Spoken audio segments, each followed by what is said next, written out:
আর সুলাইমান আলাইহিস সালামকে কি শিক্ষা দিয়েছিলেন?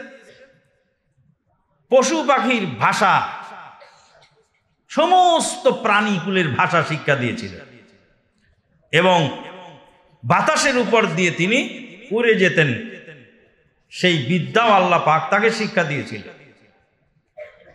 শাইখুল ইসলাম ইমাম ইবনে তাইমিয়া রাহিমাহুল্লাহ বলছেন, আল্লাহ তুমি তোমার নবী সুলাইমানকে পিঁপড়ার ভাষা, প্রাণীকুলের ভাষা শিক্ষা দিয়েছিলে। তুমি তো সেই শিক্ষক, যেই শিক্ষক সুলাইমান আলাইহিস সালামকে অনেক কিছু শিখিয়েছিলে, দাউদ আলাইহিস সালামকে অনেক কিছু শিখিয়েছিলে। ইয়া মুআল্লিমা দাউদ সুলাইমান, হে দাউদ সুলাইমানের শিক্ষক, আমাকে সহজ করে দিন আমার এই মাসলাটা। মাটিতে গাল রেখে, মাটিতে শুয়ে আল্লাহর কাছে বিনয় হয়ে তারপরে এই কথা বলতেন, আল্লাহ রাব্বুল আলামিন সেটা সহজ করে দিতেন।